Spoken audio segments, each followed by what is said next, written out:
You're an adult now. Stop depending on your parents. You're only living here because you don't pay rent. Isn't it pathetic?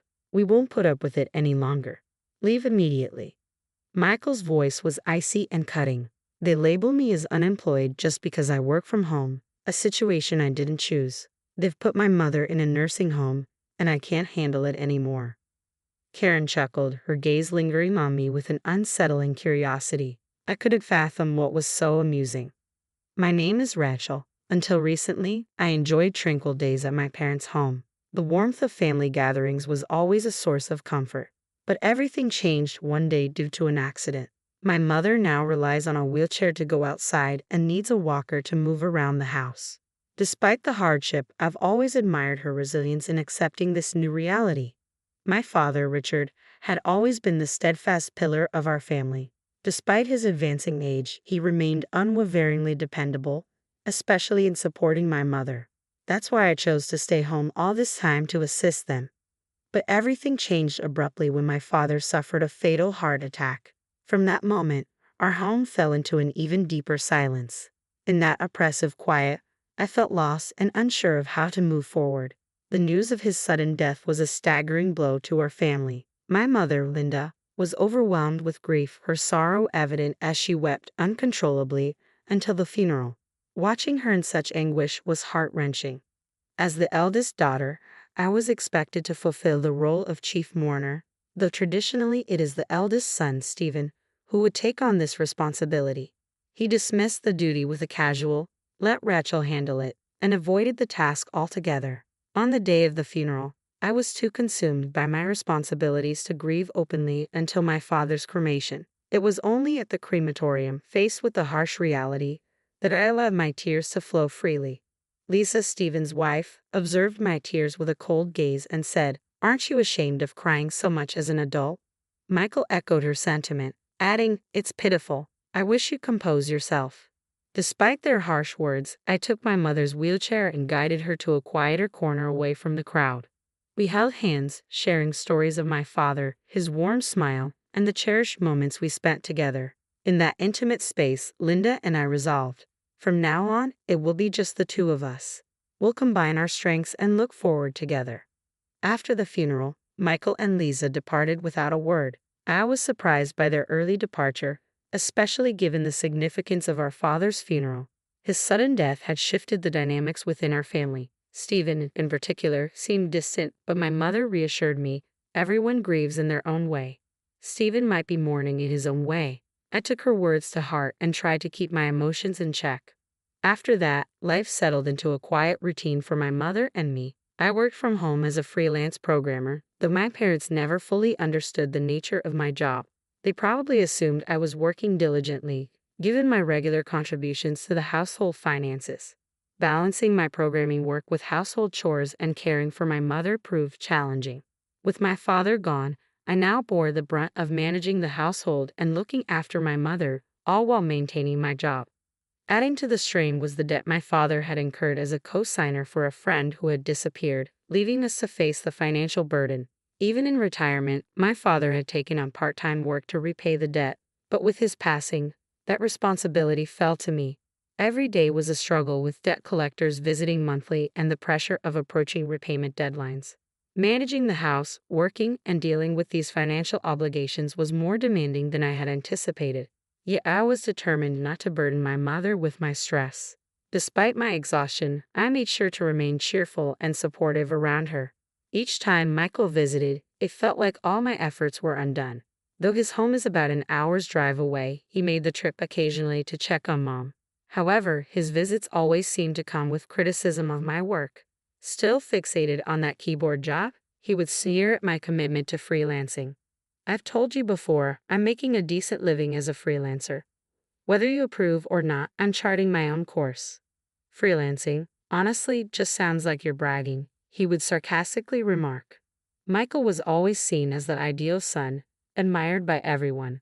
Growing up, I was frequently compared to him, often just seen as Michael's sister. True to form, his visit began with petty criticism, but today he seemed to have something more serious to discuss with Mom. After a brief conversation, he quickly moved to her room. I was curious and discreetly watched what was unfolding. Inside, Michael, looking somewhat displeased, was expressing his concerns about my work. Isn't it because you've coddled Rachel that she hasn't taken on a proper job? Michael's voice was laced with clear dissatisfaction. Our mother, with a resigned expression, took a deep breath and replied, I may not fully understand the details of what Rachel does, but I believe she's chosen her own path and is giving it her best. If she's content with it, that's what matters to me. Michael's displeasure was evident.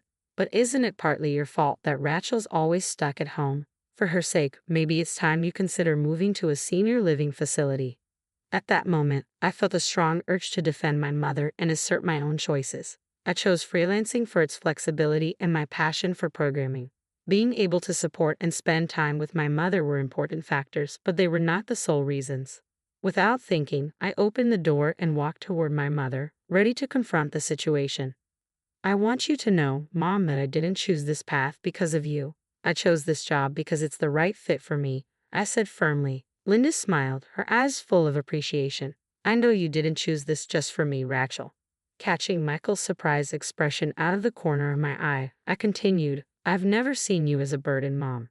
My mother responded by gently squeezing my hand, and in that moment, I felt our connection strengthen more than ever. Rachel, thank you. I'm deeply grateful for all the care you've given me, but I wish you could have more time for yourself. Her words made tears well up in my eyes. Rachel, you're an adult. You should be exploring the world beyond this house. There's no need to be confined here, Michael said, his tone stern yet tinged with concern. After escorting me out of the room, he started discussing moving our mother to a senior home. Before long, the decision was made for her to relocate. The house felt unbearably quiet and empty compared to the days when our family was together. When I visited Mom at the senior home, I found some relief in seeing her enjoy her new friendships. Still, I couldn't shake the frustration of Michael making such a significant decision without consulting me. One day, I received an unexpected call from Michael. Keep Sunday free, he ordered abruptly before hanging up. His overbearing attitude was becoming too much for me. On Sunday morning, Michael and his wife, Karen, showed up at my door. As soon as they entered my room, Michael made a surprising proposal. Don't you think this house is a bit too large for you, Rachel? Karen added with a smile. Actually, we're considering moving in here. Could you find somewhere else to stay? I was stunned and could only manage a stunned, what? Michael continued, you've been depending on our parents even as an adult. You stay here because you don't pay rent, and that's not acceptable. You need to move out. Karen stood beside him, wearing a smirk. A surge of emotions welled up inside me, but I managed to reply, fine, I'll move out. But from now on, stay out of my affairs.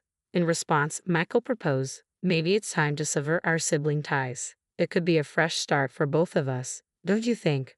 I nodded in agreement, saying, that sounds fine to me.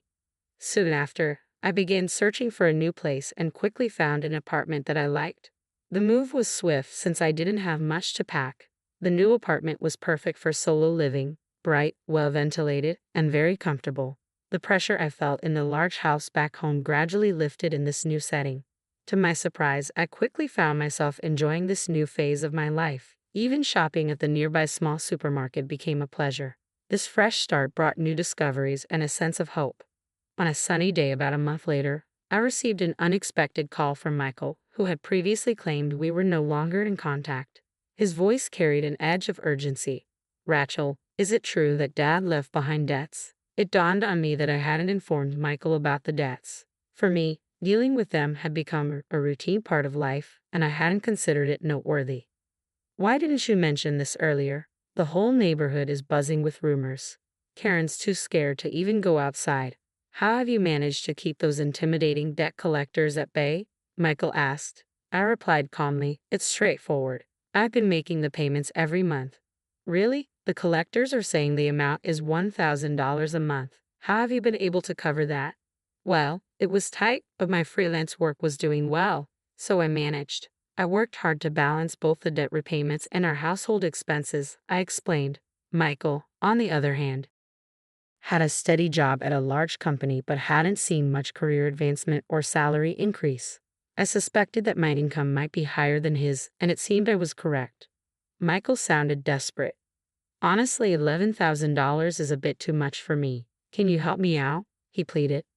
I responded coolly, recalling our previous agreement. Remember, we severed our sibling ties. You'll need to discuss this with Karen and handle your own finances. Without waiting for a reply, I ended the call. Michael's calls didn't stop, and I had a sinking feeling that something significant had happened. The next morning, the doorbell rang. Peering through the peephole, I saw Michael and Karen, looking quite remorseful and holding a gift. Likely an apology. They had found my new address through Mom and had come over. I didn't open the door but spoke through the intercom. What brings you here? Tears welled up in Michael's eyes as he pleaded. I'm truly, deeply sorry. I don't have anyone else to turn to.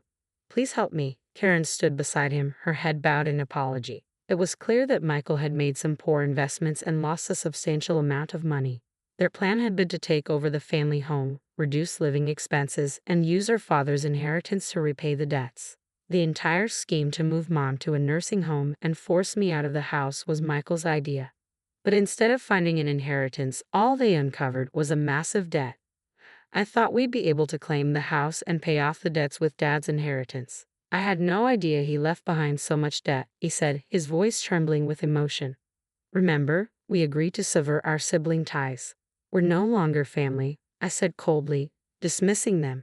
If you continue to bother me, I'll have to involve the police. Their devastated expressions were evident, but their problems were no longer my concern. Later, while walking near my old home, I noticed that it was up for sale. Surprised, I spoke with a neighbor who mentioned ongoing disputes between Michael, Karen, and the debt collectors. It seemed they had vanished suddenly, likely due to their financial troubles. I hoped they found some measure of happiness wherever they ended up. Meanwhile, my own life was fulfilling. My work was busy and I enjoyed various delightful events, especially outings with friends from the tennis club and wonderful dates with a special someone I met there. I excitedly shared the news with Mom, saying, Mom, I've met someone. She beamed with happiness and said, as long as you're happy, I am too. Her words filled my heart with joy. I eagerly anticipate the future, walking alongside the person I've chosen to share my life with. The road ahead looks bright.